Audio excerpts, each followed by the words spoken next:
¿Cómo les va? Muy buenos días. Bueno, hermosas imágenes. Esto es lo que está pasando esta mañana, una mañana con mucho calor. Mañana de jueves, acá en el Congreso, ayer reunión de lo que es el bloque de La Libertad Avanza para determinar cuáles son los próximos pasos. Todavía no está resuelto, me parece que esto va a llegar de la mano del regreso del presidente Javier Milei en torno a qué hacer con esta ley bases que ha vuelto a comisión, si se va a volver a tratar o no. Patricia Bullrich decía los otros días, dice, miren, yo tengo experiencia parlamentaria, creo que esto no se vuelve a tratar por lo que es la historia que yo conozco de este tipo de cuestiones. Ahora, si lo mandaste a comisión es muy difícil, decía Patricia, es mi opinión, no es la decisión del gobierno, es muy difícil que esto vuelva a discutirse en comisión y haya fecha para el tratamiento. Así que es uno de los temas pendientes, más otras novedades. Primero ella, Laura Serra. ¿Cómo le va, Serra? Buenos días. Méndez, ¿qué cuenta usted? ¿Qué dice? ¿Todo bien? Dice? Sí. Bueno, me alegro. Y él es Mauricio Cantando, ¿cómo le va? Bien, todavía evaluando lo que pasó el martes. Se pasaron 2 días, pero fue tan intenso.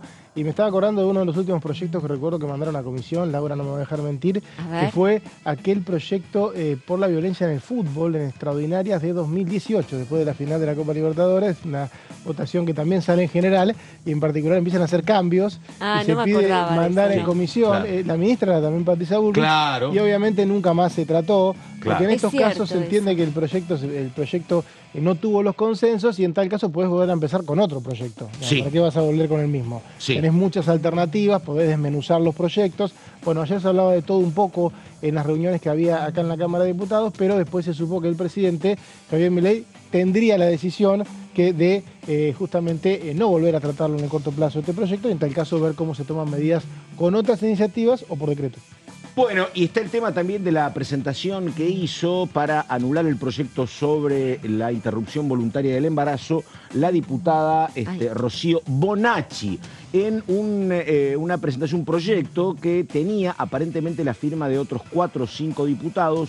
Una, que es Lilia Lemoine, ya dijo que ella no había firmado y que en todo caso la habían consultado apenas por WhatsApp y que creía que no era el momento para instalar este debate. Presentación, y estamos con la diputada Tabela, diputada radical, enseguida. A ver.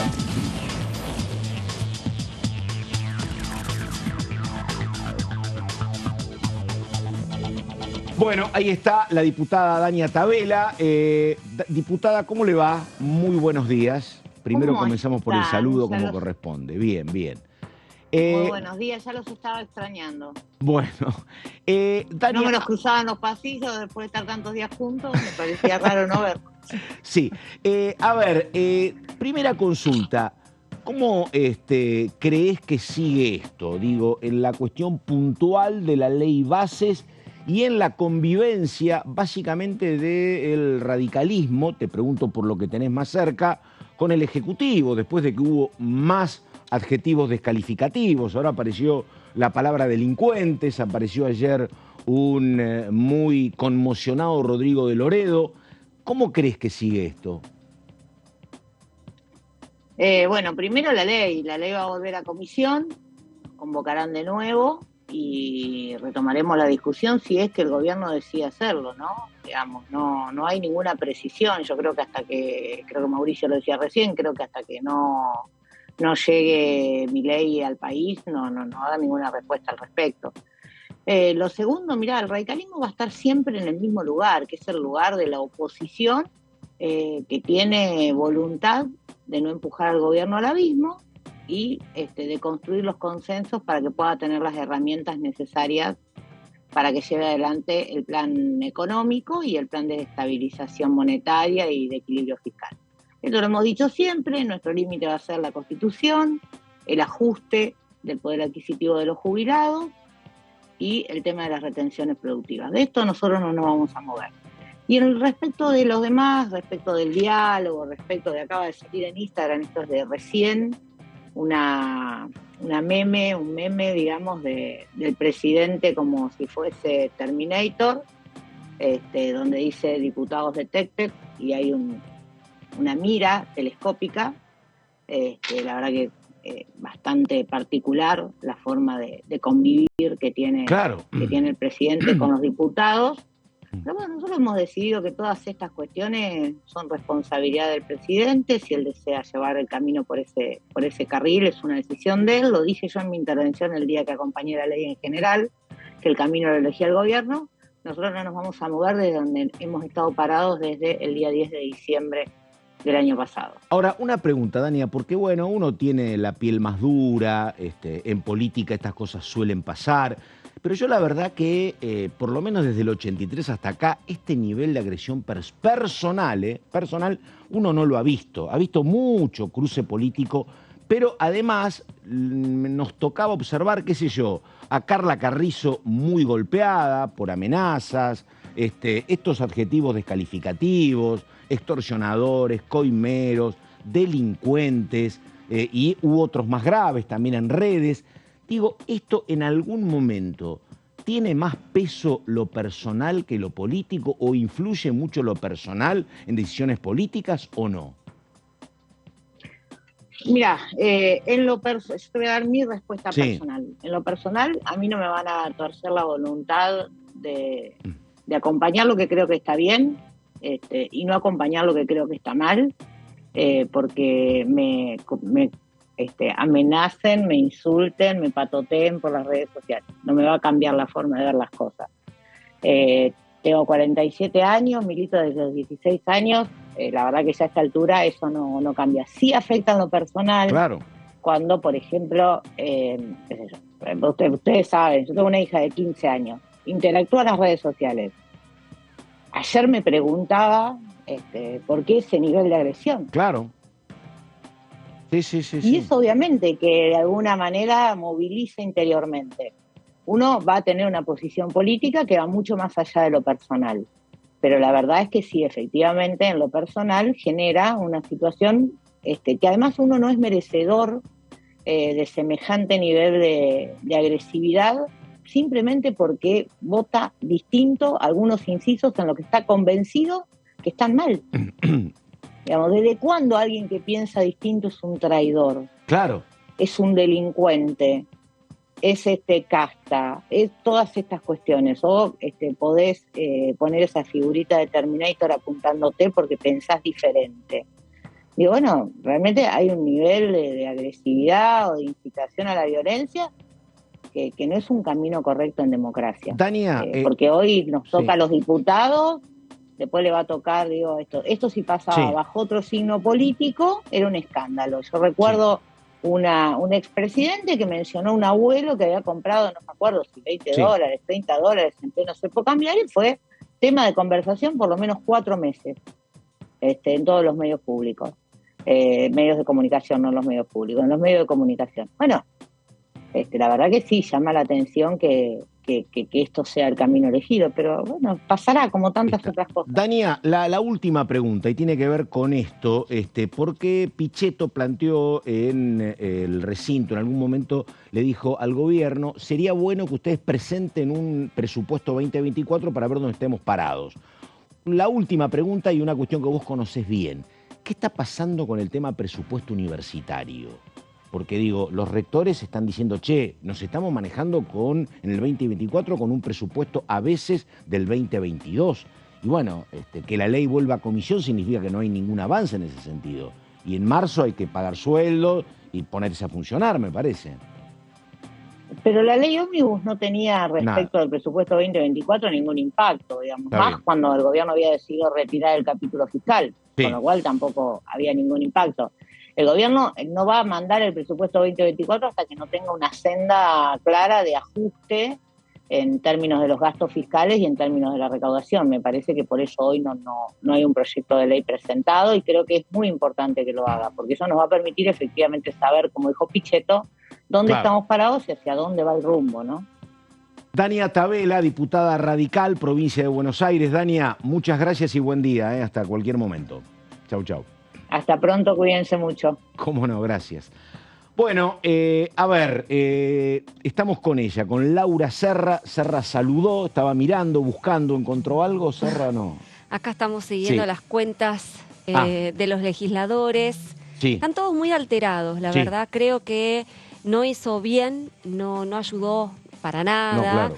Después de la caída de la sesión y la vuelta a comisión del proyecto de ley de bases, bueno, la reacción del presidente, bueno, caldeó mucho los ánimos. Ayer vimos a un Rodrigo de Loredo, jefe de bloque del radicalismo, la verdad, conmovido, porque, bueno, su bloque, si bien tuvo algunas defecciones, acompañó durante todo el proceso de las negociaciones para mejorar la ley en sus puntos más conflictivos y, bueno, ser escrachado por las redes sociales mencionando a quiénes son los supuestos traidores.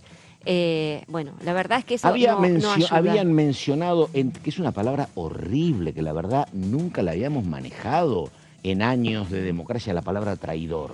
Pero en ese rubro lo habían colocado al gobernador de Neuquén, por ejemplo, y después tuvo que retractarse Sago, ¿no?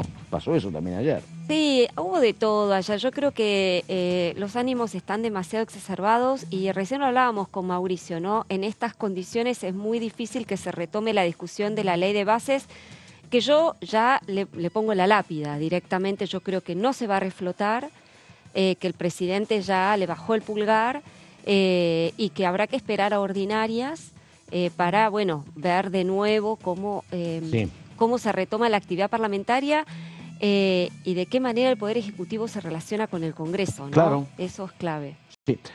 A ver, señor Cantando, diga, ¿qué tiene, por favor? Sí, estamos con el proyecto de ley mirá cómo proyecto de ley rápido presentado Cantando, por la diputada Rocío Bonacci. Me parece que hay una placa antes, me parece. A ver, me parece, no sé, digo porque, ¿no? Bueno, está bien, empezamos acá entonces.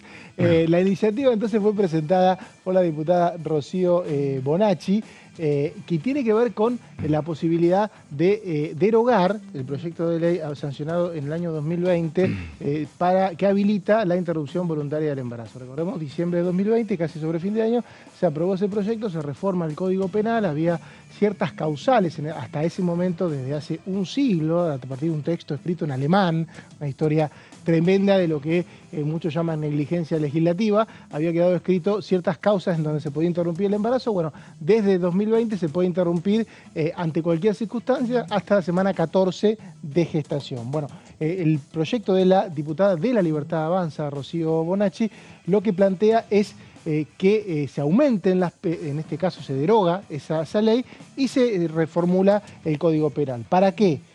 Existan penas. En primer caso, a quien cause el aborto, o sea, a quien lo practica, algún médico o alguien que se haga pasar por médico, porque en algún caso, digamos, puede llegar a ser clandestino, aún hoy, porque después de la semana 14 está prohibido, o sea que puede seguir habiendo abortos clandestinos. Bueno, en este caso, lo que plantea el proyecto es que, en cualquier caso, quien practique un aborto tendría una pena de 3 a 10 años de prisión en caso de no tener consentimiento de la mujer, que se eleva a 15 si la mujer fallece. Recordemos, cuando hablamos siempre de penas de prisión, que 4 años vas adentro de la cárcel y no es excarcelable. Claro. O sea, siempre que se habla de más de 4 años, no es excarcelable. Eso es en discusión cuando se trataba de determinar qué pasaba con las concentraciones en la calle. Cualquier el endurecimiento de pena que pedían. Cualquier reforma del Código Penal, Laura se va a acordar porque estuvo muy entusiasmada en su momento por el tema de los galgos. Claro. Y recordás el gran lío que se armó, porque para penar la carrera de galgos,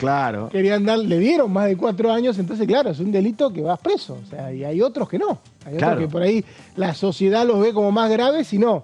Bueno, en este caso, 1 a 4 años prisión si hay consentimiento de la mujer. Esto es un tema, ¿no? Porque me pongo en lugar de un médico que hoy está haciendo una práctica abortiva habilitada por ley. Si prosperara este proyecto, iría preso, ¿no? Por lo mismo que hoy está haciendo, ¿no? Pero bueno, para eso está el Congreso. Si hay un Congreso que junta otra masa crítica, estas cosas pueden pasar. Y en este caso, los médicos, cirujanos, parteras o farmacéuticos que causen un aborto quedarían también inhabilitados para ejercer por el doble de la pena. O sea, te dan 7, 8 años, tenés otros 8 años después que salís para poder volver a ejercer. Este es el proyecto de la diputada Rocío Bonacci de La Libertad Avanza. Sigamos con más detalles. Vamos a la placa siguiente. Excepción. Para la excepción, hay muchos diarios que hoy interpretaban, bueno, se eliminan las excepciones. Hay una excepción en el proyecto que es por un médico diplomado con el consentimiento de la mujer con el fin de evitar un peligro inminente para la vida de la madre. En ese caso no sería punible. Digamos que es la única excepción que se retoma de aquel código de 1921. Claro. El punto es que al ser un texto así crudo como lo vemos, hay que tratar de demostrar que no había otra opción que abortar para el riesgo de la madre. O sea que en ese caso queda abierto a la interpretación de un juez, según este proyecto de ley. Y sigamos con las otras penas, porque el proyecto también, cargos por someterse a un aborto, también hay penas para la mujer, en este caso, ¿no? Que hasta ahora no había penas para la mujer, por lo menos en lo que se registra. En este caso se plantea penas para la mujer de 1 a 3 años si causa su propio aborto o lo consiente, y lo que sí se aclara, 3 años, digamos, no iría preso la mujer, por eso está bueno ver el punto de los 4 años, pero tendrías una condena de prisión efectiva. ¿No? Sos una mujer y practicás un aborto o consentís un aborto que te practique alguien, la tentativa sí no sería punible, y sí se aclara que el juez podría exceptuar a la mujer de la pena por atención a ciertos motivos que podrían haberla motivado a tomar esa decisión. Un poco se reflota aquellas causales viejas de otra manera, ¿no? O sea, por un lado el riesgo de vida está, por otro lado la mujer se deja en interpretación al juez si el aborto pudo ser justificado por la mujer por alguna acción, en este caso imagino algún tipo de reacción emocional puede llegar a ser interpretada. Bueno, eso está bastante abierto. Lo cierto es que la mujer también sería penada en este proyecto que presentó Rocío Bonacci, coterránea de el Pato Méndez, santafesina ella como él. Por ahora es un proyecto de ley, como tanto que se presentan, ¿no? Efectivamente, venga cantando. Marco político para la presentación de Rocío Bonacci, que es un marco político interesante. Primero que es una diputada muy joven, tiene 27 años, que no es nada, qué sé yo. A mí me tocó conocer acá con 27 años, entre otros a Jesús Rodríguez y José Luis Manzano. Wow. Tenían 27 años también, así que la verdad, en el 83 había muchos diputados jóvenes, no es ni bueno ni malo en sí mismo. Lo que sí es cierto es que Rocío Bonacci tiene, la verdad, muy escasa participación, militancia y vida política. En realidad, el hombre de peso es José Bonacci, que es su padre y que la colocó en la lista a Rocío Bonacci. José Bonacci es un hombre que tiene un partido en la ciudad de Rosario, el partido UNITE, que tuvo idas y vueltas en la representación de La Libertad Avanza con el presidente Javier Milei. A veces se pelearon mucho, después terminó levantando él las banderas de La Libertad Avanza, y parte de las negociaciones era que su hija ocupaba un lugar importante. En una elección en Santa Fe que fue muy rara, porque para gobernador, por ejemplo, ganó el radicalismo, pero había hecho una muy buena elección en La Paso, Milei, y después una muy buena elección en los sectores populares, en las elecciones de octubre. Así que bueno, en ese marco llega Rocío Bonacci.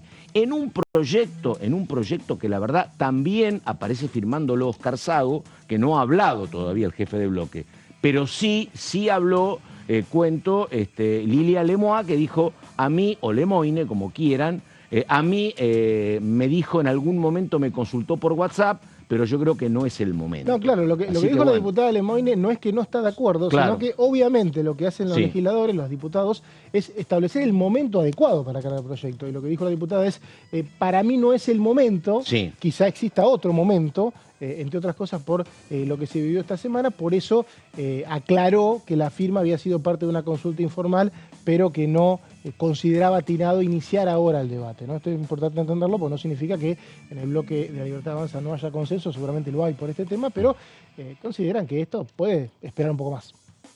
No, y además me parece que hay que ponerlo también en el contexto del pleno. Del conjunto de cosas. Claro, digo, ¿qué posibilidades tiene de aprobarse una iniciativa de estas características? Yo diría nula. Claro. Pues decir, ¿para qué sumar un problema más al que ya está, decir, en todo caso, no? A ver, yo creo que son iniciativas o que parten de un plan para, en medio de un fracaso, como que se evidenció esta semana, desviar la atención. Claro. Puede ser, para mí es demasiado sofisticado para, digamos, dentro de lo que es el mundo libertario, pero también puede ser, digamos, una iniciativa como tantas otras que se pueden presentar. Y también como, a ver, recordemos un poco, cuando el tema de el aborto empezó a tener cierto volumen, fue después de el gobierno de Mauricio Macri. Claro. Antes habían presentado proyectos años, ¿te acordás? Sí. Que y no pasaba nunca nada. salían No porque pasaba había una nada. decisión política de que no saliera, pero así como hay un proyecto que en solitario presenta Claro. una diputada, quizás este no sea el momento, evidentemente. Pero empieza a germinar. Sí. Pero empieza a Sí. germinar más adelante. Evidentemente hoy, en este clima, Sí. y creo que hay otras urgencias para el gobierno, no va a caminar. Y aparte, estoy convencida de que no tendrían los votos. Es un tema transversal, ella recordemos, dice, sí, Pato, ella, que, sí, que es un tema transversal, Claro. el aborto, donde las voluntades se entrelazan las diferentes Totalmente. bancadas y tenés que hacer un poroteo, como se le dice, muy fino para ver cómo llegás, cómo no llegás. Después de que se sancionó en 2020, se perdió ese punteo que había todo el tiempo de este Congreso se aprueba, este Congreso no se aprueba. Y hoy, a partir de esta presentación, hablábamos con algunos diputados y bueno, conversábamos con Laura antes del programa, se había empezado a decir, bueno, pero ¿cómo estamos hoy? Porque la elección de 2021 nadie hizo la cuenta de si entró gente que está a favor o en contra. Y sí, no estaría tan fácil como para impulsar esto. Yo creo que en realidad la diputada obviamente consideró que era el momento para presentarlo, terminado el tema de la ley ómnibus, pero eso no significa que tenga un pronto tratamiento. Lo que dijo ella cuando la consultaron fue, no sabía que había que pedir permiso. Y la verdad que No yo hay no que sé... pedir permiso. Claro, Hay no, que pedir permiso. Claro. Claro, es que no hay Lo que que pedir pasa es permiso. que le preguntaron a ella, la respuesta fue porque le preguntaron a ella si esto estaba acordado con el bloque, Claro. por la firma. Que la verdad que no sé si ella lo consultó, no sé la palabra de Sago. Lemoine dijo lo que No, y dijo. habitualmente Y hay lo- otra diputada, una diputada vinculada con los familiares de los muertos en Malvinas. Aragón creo que es que también firma el proyecto. Son 4 o 5 diputados, sí. Pero No, bueno, la pero verdad es que no sé. sabido que Milei Sí, está claro. en contra del Sí. aborto y que buena parte de las fuerzas libertarias también Sí. lo están. O sea, esto no es ninguna novedad. Quizá la novedad es el momento de la presentación, pero me parece que hay que quitarle también un poco Sí. el condimento político. Es interesante el proyecto, reaviva un Sí. debate, etcétera, pero lo cierto es que no tiene andamiaje. O sea, no va a tener andamiaje por de pronto Sí. en el futuro más cercano. Te digo, a mí en la vida cotidiana, como dice Serra, todavía me parece más importante lo que dijo ayer Caputo, que lo escuché en un par de reportajes, diciendo, Sí. bueno, mirá, yo pensaba tener más recursos con el producto de las retenciones, por ejemplo, de reforma fiscal. Esa plata no va a estar. Y bueno, pero yo tengo que seguir cumpliendo con el equilibrio fiscal y si no tengo más recursos, tendré que seguir ajustando más. Así que bueno, Acá y hay un- ajustando Pato, más son provincias y jubilaciones, básicamente. Está pasando rápido el año, ¿no? Ya Sí. estamos llegando la semana que viene al Sí. 15 de febrero. Contemos, de febrero a septiembre son 7 meses, si mal no recuerdo. Sí. 15 de septiembre, el ministro de Economía, Luis Caputo, tiene 7 que meses. presentar el presupuesto nacional 2024 y se lo tiene que tratar No, el este 2025. Congreso. El 2025, perdón. Claro. Y se lo tiene que tratar este Congreso. O sea que Acá hay tarde o un- temprano... Tarde o temprano, las cuentas las va a tener que revisar el Congreso. No pueden zafar Claro. ningún gobierno de esa instancia y ahí las presunciones de inflación, de tipo de cambio, las va a tener que venir a discutir Caputo o su equipo. O sea que si no presentan el presupuesto de este año, que más o menos es una decisión de tener la prórroga, sí lo van a tener que hacer con el presupuesto del año que viene y este Congreso lo va a tratar.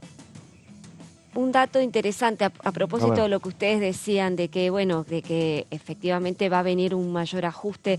Estaba mirando recién uno de los portales de noticias y justamente se acaba de anunciar, y creo que esto va a generar mucho conflicto, que se va a eliminar el fondo que subsidia los boletos Claro. de colectivo en el interior. Eso va a generar... Claro. Ustedes, nosotros lo hemos visto, acá este tema ha repercutido fuertemente, ha llegado a condicionar presupuestos. Totalmente, ¿te acordás? Eran Presupuestos 60.000, 80.000 millones, me acuerdo. Ha llegado a exactamente. condicionar la sanción de Totalmente. presupuestos por la presión de los gobernadores del interior, porque necesitan de los subsidios, Por porque supuesto. acá tenemos distintas formas de transporte y está muy subsidiado. Claro. Pero allá muchas veces... Y son muy buenos colectivos, allá son caros y feos, porque hay poco, la verdad. Pero no tienen tren, no Claro. tienen subte. O sea, Claro. la única forma de manejarse es por Es medio colectivo. del transporte público de pasajeros, el totalmente. colectivo. Con lo cual, esto Sí. me animo a decir que va a Totalmente. generar un gran Sí, problema. porque hay Totalmente. inclusive proyectos presentados para aumentar ese fondo Claro. de subsidio al transporte, y lo que dice Laura, a partir de del presupuesto 2019, si mal no recuerdo, hay un fondo que se discute en cada año, en cada presupuesto, Así y es. que condiciona los votos. Bueno, muy bien, estamos en la primera mañana, estamos con Laura Serra, estamos con el señor Mauricio cantando, ya hablamos con Nadia Tabela, pausa, ya venimos.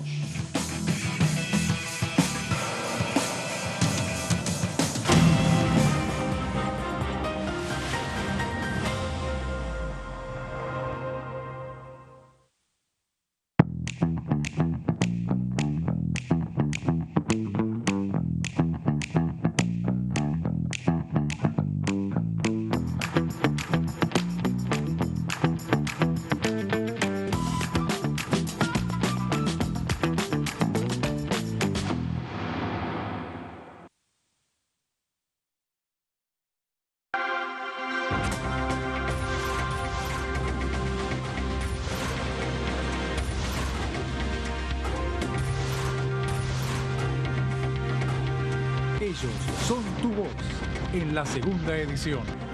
DTV, el periodismo en el Congreso.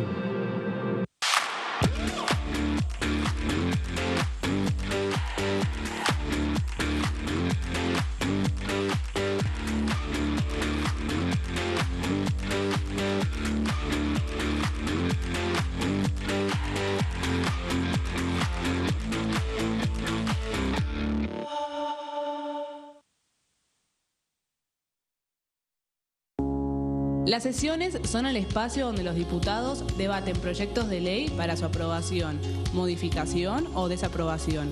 En una misma sesión se pueden tratar varios proyectos de ley. Desde el 1 de marzo, cuando el presidente las inaugura, se desarrolla el periodo de sesiones ordinarias. Entre el 1 de diciembre y el 28 de febrero se extiende el periodo de sesiones extraordinarias que solo pueden ser realizadas a pedido del presidente de la Nación. En el recinto, el bloque oficialista se dispone a la derecha del presidente de la Cámara, el bloque opositor mayoritario a la izquierda y en el centro los bloques con menos cantidad de integrantes. En el tratamiento, en general, los diputados tienen 7 minutos y los jefes de bloque entre 20 y 12 minutos conforme al número de legisladores que representen. La sesión es dirigida por el presidente de la Cámara de Diputados, que administra el uso de la palabra y las distintas instancias del funcionamiento. A la izquierda del presidente está el secretario administrativo, a la derecha el secretario parlamentario y debajo de él están los taquígrafos, que registran cada uno de los testimonios.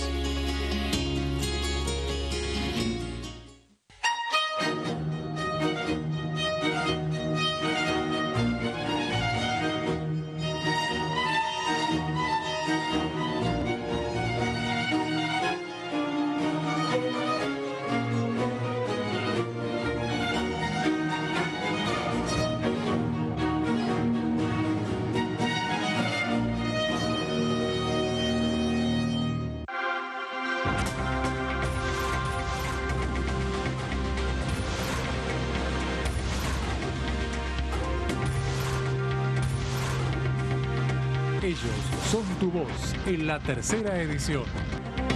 DTV, el periodismo en el Congreso.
Bueno, ahí estamos, imágenes del Congreso de la Nación en una mañana con mucho calor aquí en la ciudad de Buenos Aires y también en varias capitales del país. Estoy viendo datos y números de Córdoba, de Santa Fe, de Rosario, mucho calor en, la verdad, prácticamente la mitad del país.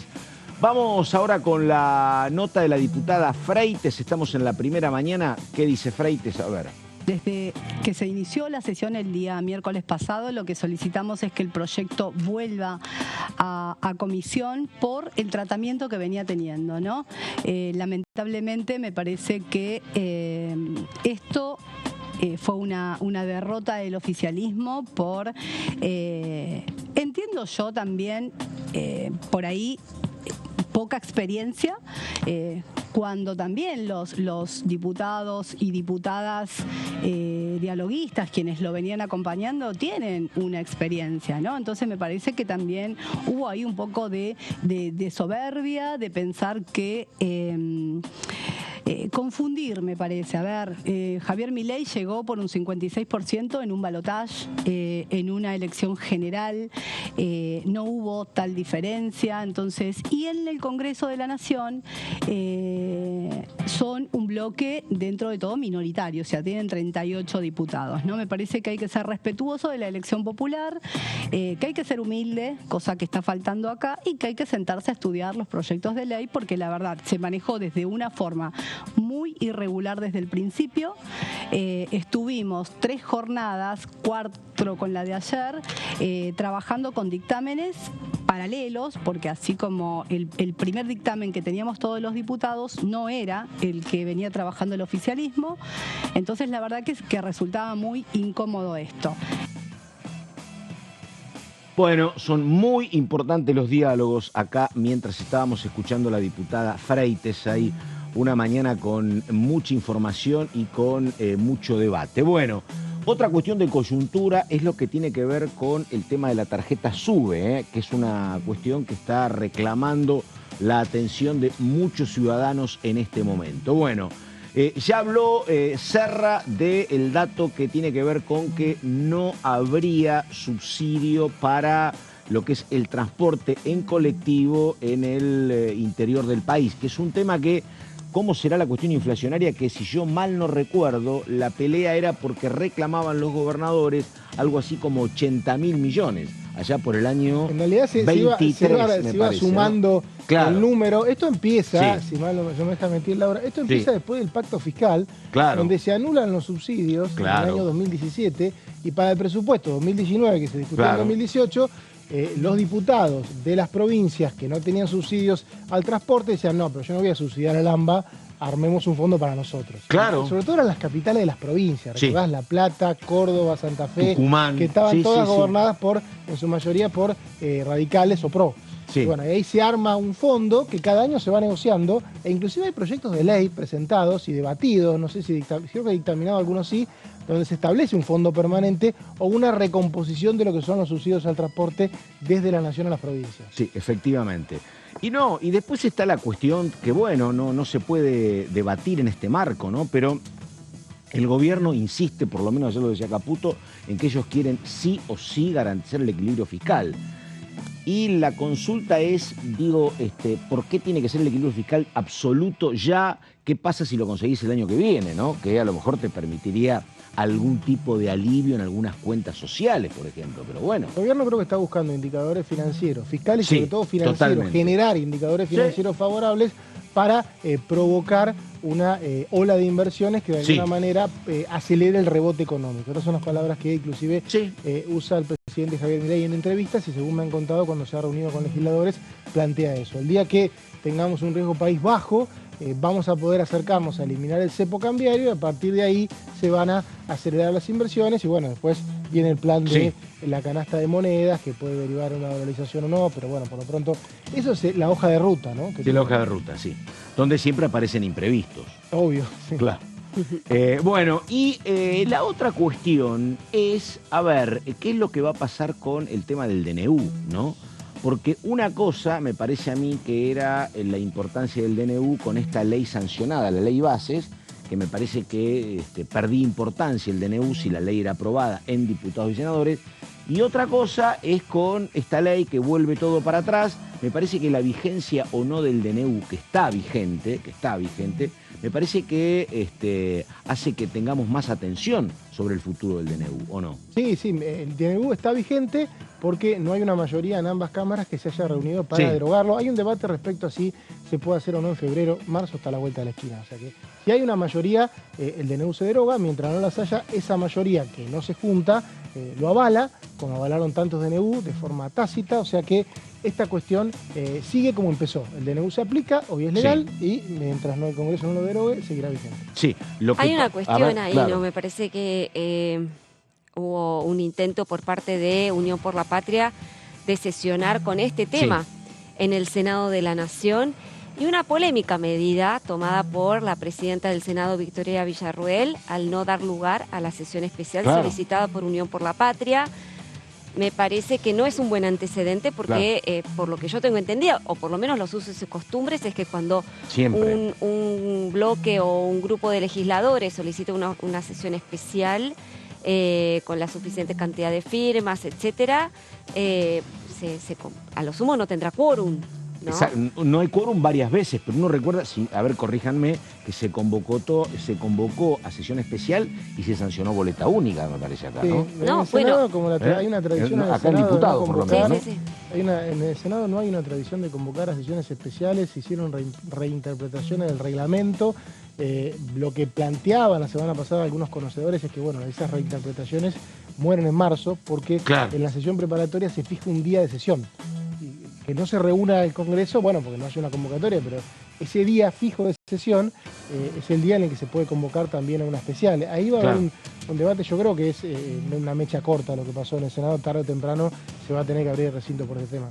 Bueno, está la diputada Germana Figueroa Casas, del PRO de la ciudad de Rosario, una de las integrantes del bloque más leal con La Libertad Avanza, que sin embargo ella había planteado en comisión muy contundentemente sus diferencias con el tema previsional. Germana Figueroa Casas, a ver. No es fácil porque es como que muchas cosas que uno fue avisando, por lo menos lo hizo nuestra secretaria de bloque, el presidente, o sea, Silvia Los Penato, Cristian Ritondo, constantemente lo planteaban.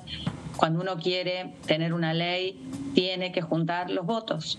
Tiene que juntar los votos, tiene que hacer el poroteo, tiene que hacer todo un trabajo que no sé, eso, viste que ahora están diciendo que les dijeron una cosa e hicieron otra, eso no lo podemos saber nosotros.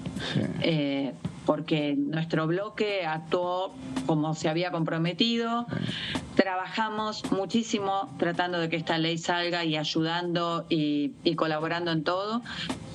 Ahora quedará el balance, lo tendrán que hacer en el oficialismo y bueno, cada uno de los bloques sabe por qué actuó como actuó. Nosotros también lo fuimos diciendo, lo he dicho en alguna entrevista que hemos tenido con ustedes. La verdad es que era muy ambicioso el proyecto, con temas que había que priorizar, es cierto. Sin duda. Lo que pasa es que, viste, nosotros estamos en una posición que creemos que si uno no le da herramientas a quien eligió la gente, es difícil pedirle que haga ese cambio que pidió la gente también.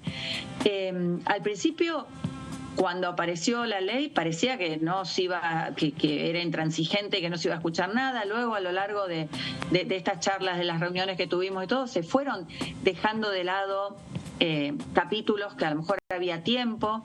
Después nos sorprendieron dejando de lado el capítulo fiscal, que la verdad que era una preocupación. Pero la realidad es que durante todas las charlas que uno iba teniendo informalmente con otros diputados y todo, se veía que los votos para muchos de los artículos no estaban. Y si lo veíamos nosotros, que no éramos los que estábamos negociando, supongo que La Libertad Avanza también lo debía ver.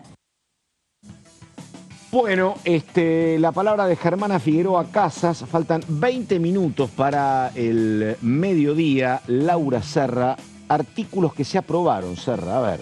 Vamos a hablar del megaproyecto de ley que, bueno, yo le daría la extrema unción ya a este proyecto de ley tan ambicioso. Es un término muy de la Iglesia Católica, ¿no? Bueno. No, pero es el saludo final que te dan, exactamente, ¿no? A menos que mi ley me sorprenda, pero no creo que resucite. Falta para Pascua todavía. Dale. Falta para Pascua. Sí. No creo que resucite este proyecto de ley por cuanto estamos en una situación de un clima político bastante complicado, así que por de pronto no están convocadas las comisiones para retomar la discusión. Pero si te parece, Pato, vamos Dale. a repasar qué artículos de este megaproyecto o ley de bases, o bueno, como se lo denomine, quedaron aprobados. Pero, a ver, siempre haciendo la salvedad, ¿no? Al volver toda comisión, esto ya vuelve a foja cero, ¿no? Pero vamos a repasar concretamente qué es lo que los legisladores sí le concedieron al gobierno y qué artículos no le concedieron al Poder Ejecutivo. Uno de los que sí le concedieron y se aprobaron fue la declaración de la emergencia en materia económica, financiera, de seguridad, tarifaria, energética y administrativa. También se llegó a aprobar el artículo número 2, en el que se detallan los principios y propósitos de este proyecto de ley. Por ejemplo, la promoción del derecho fundamental a la libertad individual, la protección de los habitantes y de la propiedad privada, como así también la libertad de los mercados. Es decir, principios que de alguna manera son transversales a todos los artículos que conformaban este proyecto de ley. Seguimos adelante, por favor. Artículo 3 también se llegó a aprobar. En este caso se habla de los plazos, eran emergencias que en un primer momento Milei las quería por 4 años. El Congreso, después de varias negociaciones, dispuso acortarlo a 1 hasta diciembre de 2024, prorrogable también por ley del Congreso por 1 año más. El artículo 4 se aprobaron algunos incisos, entre ellos los que exaltan la desregulación de la economía y el comercio, la desburocratización de la normativa que rige la administración pública y la regulación del sistema de contrataciones públicas. Pero este artículo 4 marcó un punto de inflexión en el tratamiento en particular del proyecto, porque cuando se llegó, y vamos a la siguiente placa, por favor, al inciso H, ahí empezaron los problemas para el oficialismo. Este inciso posibilitaba transformar, modificar, unificar o eliminar fideicomisos o fondos fiduciarios públicos creados por normas con rango legal. Es decir, se le facultaba al Poder Ejecutivo a disponer a piacere de los fondos fiduciarios que hoy existen, que están en vigencia, que son alrededor de 22 fondos fiduciarios, cajas bastante importantes, algunos muy importantes para subsidiar o para financiar determinadas actividades, otras bastante oscuras, por cierto, pero bueno, lo que pretendía el Poder Ejecutivo era justamente manejar esos fondos fiduciarios. Ahí saltaron los gobernadores que querían preservar 2 fondos fiduciarios que tienen que ver con las provincias. Otro inciso que generó bastante discusión y de hecho fue rechazado es el inciso I, que tiene que ver con las facultades delegadas para un amplio manejo de competencias en materia energética. Lo que se proponía con este inciso I era la apertura de la exportación de hidrocarburos y sus derivados, la recomposición de las tarifas del sistema energético sobre la base de costos reales del suministro para cubrir justamente las necesidades de inversión. Estas, por ejemplo, este inciso I con todas estas facultades, no, fue rechazado, como también, y vamos a la siguiente placa, el inciso J, que detallaba las atribuciones que iba a contar el Poder Ejecutivo en materia de seguridad. Iban desde la trata de personas hasta los delitos complejos. Había cierto malestar de los legisladores con la ministra Patricia Bullrich. Quizás esto tenga que ver con el rechazo a este inciso J, sobre todo por el despliegue descomunal que ordenó la ministra en las inmediaciones del Congreso cuando se trataba en general este proyecto de ley, que generó algunos incidentes, choques entre los manifestantes y las fuerzas de seguridad. Finalmente este inciso fue derogado. No sé si hay más placas. También el Laura, artículo 5, sí, entre efectivamente. Los temas que no se llegó a tratar, que estaba al final del proyecto, era la reforma a los temas de seguridad interior, que incluía cambios al Código Penal, y ahí había un poco de ruido también por el aumento de penas por un lado y por otro por el aumento de las causantes de legítima defensa. Eso había ruido, sí, entre... eso iba camino al rechazo.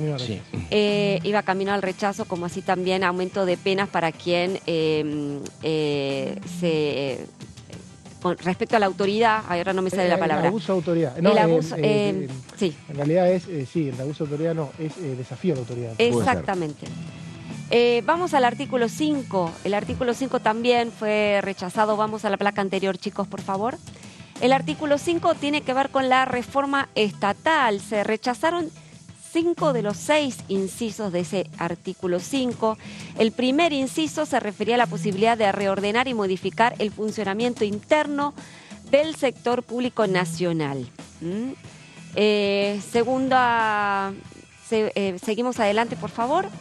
En el artículo 6 se le negó al presidente las facultades para reconfigurar, a excepción de las universidades, reconfigurar las entidades nacionales, facultades para centralizar, fusionar, transferir o disolver, por ejemplo, órganos tales como la ANSES.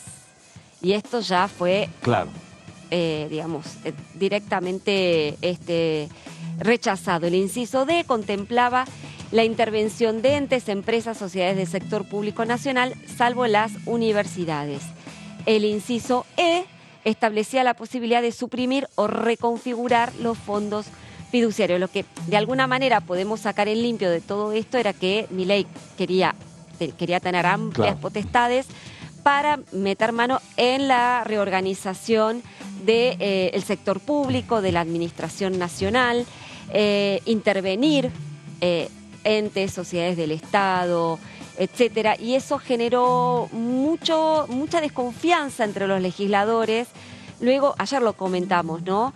Después de que el gobierno decidiera intervenir medios públicos, como así también el ENACOM. Sí, exactamente. Y eso no cayó muy bien entre los legisladores, entonces, bueno, cuando se trató porque faltaba esta herramienta, claro, exactamente. Entonces, bueno, fue rechazado. En definitiva, entonces, vuelve a comisión en lo formal este proyecto de ley, difícilmente se retome su tratamiento, a menos que sea reconfigurado. Así que veremos después del 1 de marzo seguramente cómo se rediseña la estrategia parlamentaria, respecto a estas cuestiones que quedaron pendientes. Bueno, ese es el tema, Serra Laura, que yo iba a plantear ahora porque hay dos cuestiones, ¿no? Por un lado, lo que decía recién hablando con nosotros la diputada Tabela, a nosotros, dice, los radicales, nos van a encontrar siempre en el mismo lugar. Ahora, el tema es que vos sos oficialismo, ¿no?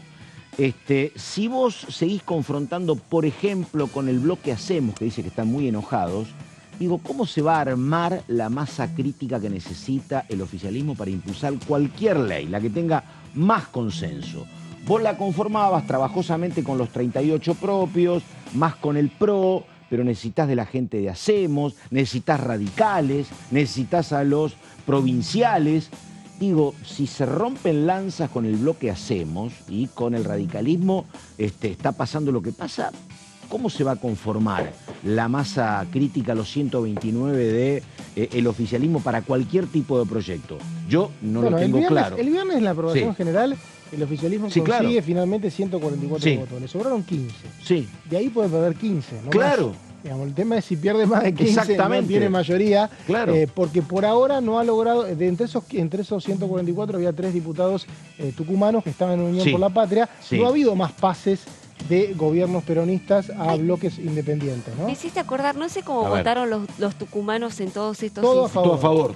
Sí, quedaron un poco en offside, te diría.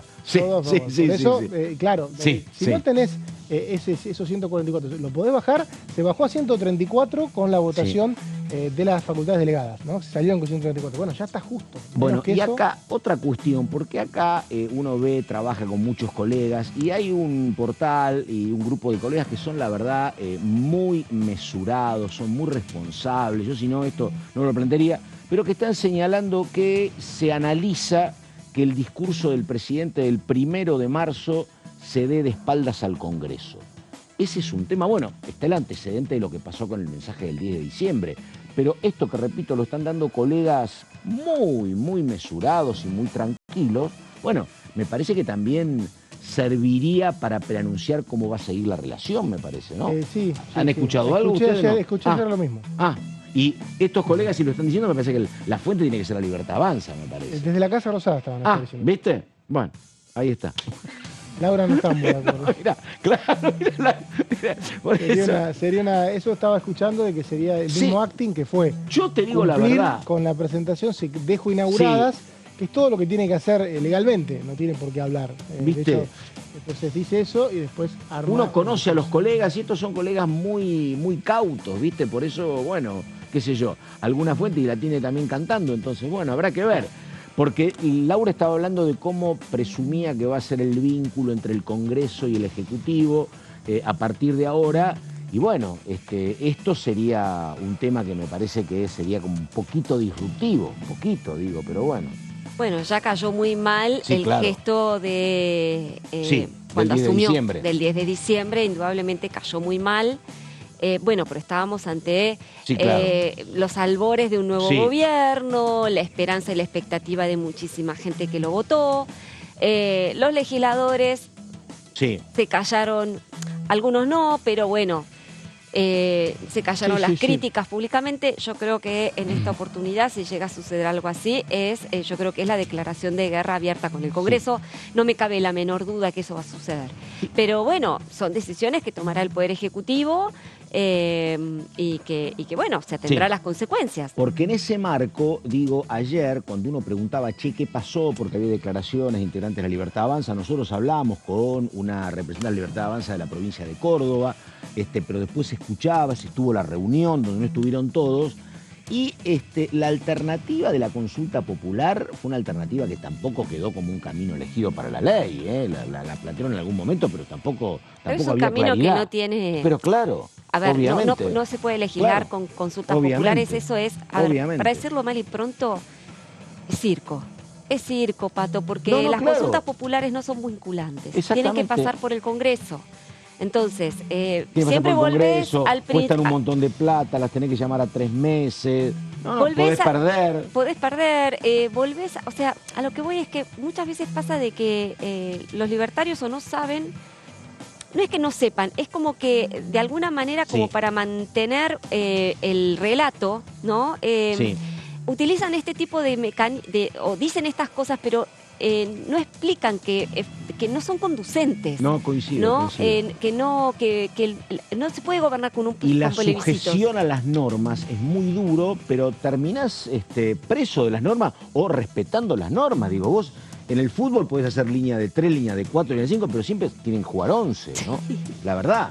Y acá, digo, para ganar o perder tenés que tener 129 diputados. Puede pasar cualquier cosa, pero los 129 los tenés que tener, me parece. Con Laura que a veces es la necesidad de mantener un relato que es bastante habitual en los gobiernos cuando llegan, el tema es que después lo tenés que sostener en el tiempo, ¿no? Claro, bueno, porque tenía que ver esto de la consulta popular con varias manifestaciones en campaña cuando le preguntaban al presidente qué hace si el Congreso no te acompaña, consulta popular. Bueno, pero después la instrumentación es más compleja, claro. Y la logística, ¿no? Porque si no lo podés hacer con la legislación argentina el mismo día que otra elección. Entonces tenés que organizar toda una logística electoral donde el país lo pones en vilo por cada uno de los temas. Yo creo que acá tuvimos nada más que consulta popular con el tema del acuerdo limítrofe con Chile. Me parece que no hubo otra. Pero no estaba, en ese momento no estaba la Constitución de 94. O sea, no, era previo. Era el primer gobierno de Alfonsín y había un gran aliado del alfonsinismo que era Carlos Saúl Menem, gobernador de La Rioja, apoyando el sí. Era el acuerdo con Chile.